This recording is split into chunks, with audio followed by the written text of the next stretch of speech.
Hi folks, in this video it's all about the winch recovery. We're going to cover general winching, the gear required, rigging, plenty of tips you may or may not know about, do's and don'ts, pretty much anything to do with winching. Subscribers, welcome back, and if this is your first time viewing one of my videos, hi, I'm Ronnie from fourwheelingwesternaustralia.com, the four-wheel drive website that pretty much has everything covered with four-wheel driving. Alright, let's get into this winching video. First up folks, let's get into the gear that we need. The Jeep here has a 12,000 pound winch. That equates to about 5.4 tonne in metric.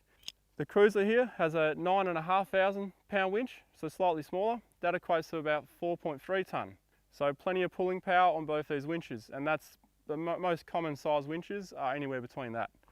Now to the gear. First up, for your winch line, 2 blankets. You can use other things, we'll go into that. A tree strap, also known as a tree trunk protector, an extension strap for when the line isn't long enough and can be used for other situations. A bow shackle to connect things. Now we don't always use this, we only use it when we have to. Snatch block, also known as a winch block. These are for double pulls and directional line pulls. We'll get into all this. Everything I mentioned we'll get into. Gloves, recommended. UHF radio for communications. And of course your winch remote. You can also have a cordless one. Now to the rigging. When picking your tree, don't pick a dead tree, because a dead tree can be more than likely hollow, as you can see up here, lightning struck. And it is hollow at the base. Earlier this morning I saw light come through it. Do not pick a tree like that, because you will more than likely pull it over and that won't be good. This tree here is alive and it's quite big. So Brian here is about to walk his strap up and we'll show you how to put the strap around the tree. This is the correct way of hooking it up, and the strap is nice and straight all the way around, no coils or twists in it. And this here folks is a big no-no. So what we've added here is a piece of metal that doesn't need to be there. It just adds another object to fly around. So I've seen other people do this. This is just ridiculous. Don't do it. The Jeep is now rigged up. A basic, simple, single line pull.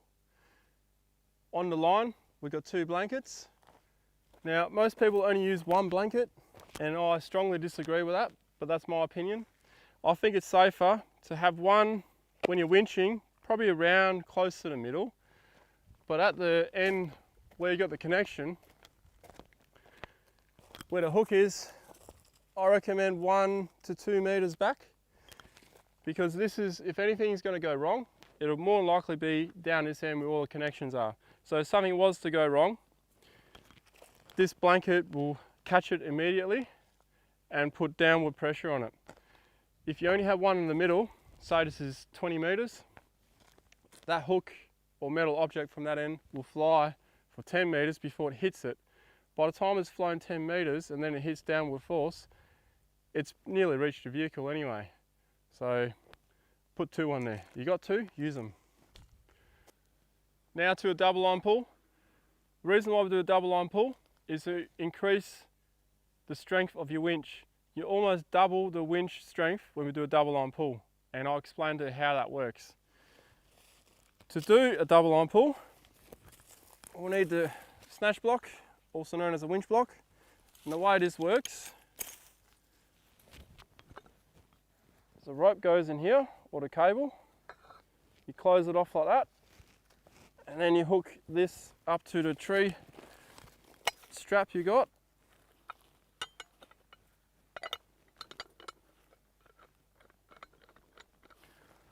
Tighten all the way, come back half a turn.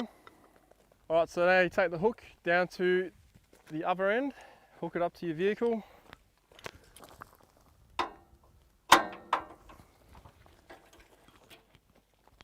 And I'll just take up tension. Righto folks, we've now hooked it up to the recovery point at this end. So the winch line is now 2 points of contact to the vehicle, hence the name double line pull. This blanket right here is the only blanket that won't move. It'll pretty much stay here the whole time. And then we move further up the line. That blanket there is to specifically stop anything, recovery point or the hook from coming off and flying too far that way. All right, so up here we have another 2 blankets. Double line, we got 3 blankets on it. You can have 4, we've just got 3 on here. That's all we feel is necessary. These 2 blankets will move. This one here will get closer to the winch block and may even get stuck in there. So keep an eye on these as you go and have someone move it back.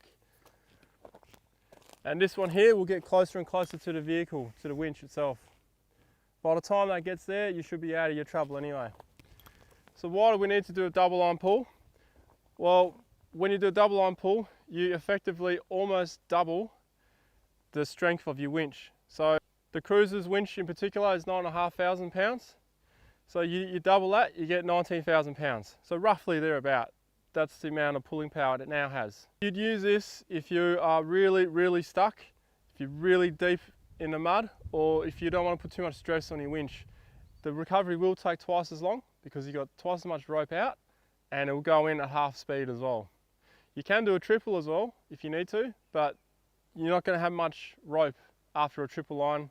Triple line's probably about it, what you're going to get out of it. Okay, we've added to the single line standard pull.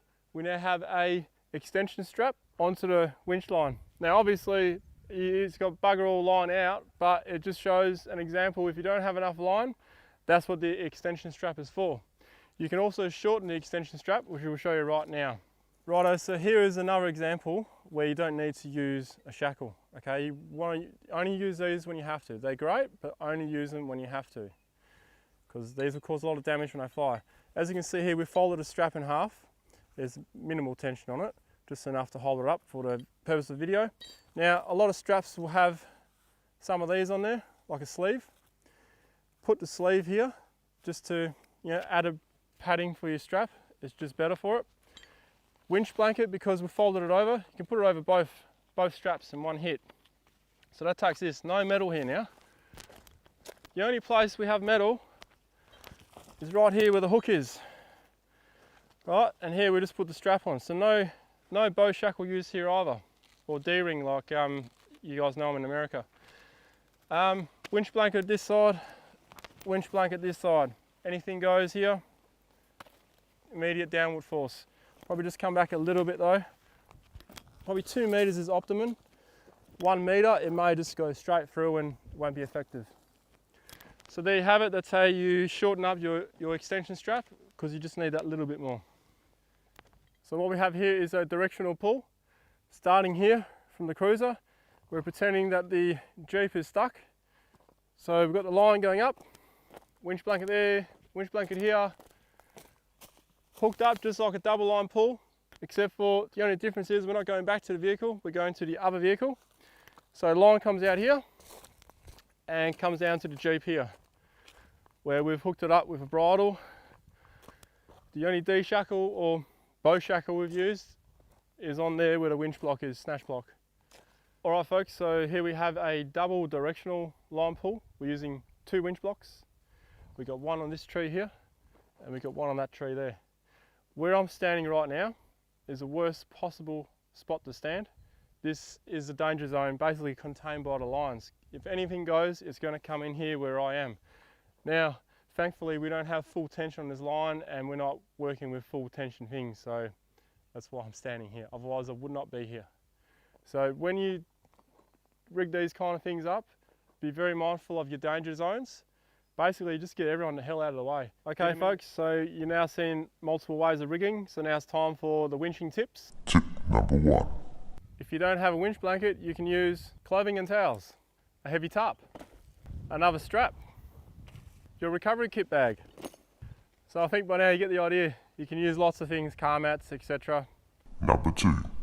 Stepping over the line, step over it like that. You don't want to be like this, because if anything happens, the car starts moving, someone presses a button, this might get up, right up in your nads. You don't want that. Number 3. To conserve your battery, your ampage life on your battery, even if you have a dual system battery, winch 30 seconds on, 30 seconds off, roughly about there, especially when you're under load. Number 4. UHF radio for communication, obviously. Winch in, winch out, or stop. You say these things twice in case the first one doesn't get through. Number 5. Hand signals. Face the vehicle. So for your real basic ones, that's stop, that's winch in, that's winch out. For those who have a little bit of experience with rigging and stuff like that, you can do the old spool in, a little bit in, stop, and out, spool out. But you're probably better off just using the simple ones, just in case the other person involved doesn't quite know or understand. Always agree on your signals beforehand. Number 6. When you hook up to a tree, you can hook it up, you should always hook up low. However, in some cases, you may be on a hill, right? And the tree's over here, your line may be touching the ground, which is not good. If you've got cable, you can get away with it. But if you've got this synthetic rope, doesn't handle abrasive things very well. Put the line up higher on the tree. Make sure it's a big tree though. If it's a small tree and it's the only tree you got, it might be right low, it may not be right up high. You can pull the tree straight down onto you. You don't want that. Number 7. The most important of all tips, anyone in the area who's walking around on their phones, who wanna, capture the recovery on their phone or whatever, just get them the hell out of the way. That's the biggest problem probably, is people don't know where to stand. It's actually the people who are conducting the recovery, if that's you, it's your responsibility to get those people out of the way. Number 8. After you've been through a muddy crossing or like bog holes or whatever, you've been using your winch in the mud, make sure you wash your winch rope afterwards, especially if it's rope. Steel cable, fine, doesn't affect it, but this mud and synthetic rope don't match. What happens is you get all the small little sand grains in there. Every time you stretch and contract on the line, it's slowly cutting into it. So make sure you wash it. Number 9. After going through a river crossing or multiple water crossings, or you've been in water for a while because you've been stuck or whatever, and the winch has been submerged, it is a pretty good idea when you get a chance to just simply run 10 meters out and 10 meters back in. That should evaporate most of the water that may be stuck in there and will save you heartache later. Number 10. You can install a winch isolation switch. The best way to do it is to isolate it from the control box. Don't isolate it from the actual winch motor, because that cable is so damn big. To get a switch for that is going to cost you a fortune, and because it's got to take so much ampage. So what you do is you get the negative or earthing switch from here, the wire, and you can put it inside the vehicle. Number 11. On your winch control box. Once you've gone through various muddy crossings and water crossings, it's a good idea to spray WD-40 into your contact pins and perhaps into your winch controller as well. That way you're not going to have dramas later on, and this is quite common. The controller just won't respond that well if there's a bit of gunk on it, rust or whatever. So make sure you keep that clean. Number 12. Keep your winch controller inside your vehicle. That way when you do get stuck unexpectedly, you have it in the vehicle. You don't need someone to go through the mud and get it out of the back, or you don't need to get out of the car yourself and get it. You can simply pull it out of your glove box or wherever, hand it to your mate out the window, he can plug it in for you. Number 13. If you think you're going to be likely stuck somewhere, or you're likely going to be using your winch, you can always get it out, or if you already had it out, instead of feeding it all the way in, you can wrap it around your lights or your bull bar so it's ready to go. Also, the hook is in a nice accessible area to get to, not stuck underneath the vehicle. Number 14. After using your winch on a trip or over the weekend, you must re-spool and pre-tension it again properly. You can't just hand feed in 20-30 meters. At the end of this video, there'll be a link to a video that shows you how to do that. Number 15. Dedicate one person only to coordinate the recovery, and if you are that person, even if it looks like a simple recovery, just have a good think about it before you actually go into it. By the way folks, I don't know if you noticed, but I'm actually wearing a different shirt for once. Normally I wear the black shirt with My Cruiser on it, which Sackware made up, but Sackware sent us a whole box of shirts. Absolutely love them, guys. Thank you very much. So check them out, there's a link down below. And thank you guys for watching this video. If you are quite new to winching, I hope you learned a lot, and if you're quite experienced with winching, well, I hope there was 1 or 2 tips you might have picked up there that you didn't know about. Questions, comment down below. In general, just comment down below. We'd love to hear from you guys. Righto folks, you can probably see all the links to other recovery tutorials. Check them out. Also, don't forget to check out our website if you haven't already, jam-packed, loaded with all kinds of information for full driving, mods, recoveries, anything. Now, take care while you guys are out there recovering each other, and I may catch you out there. See ya.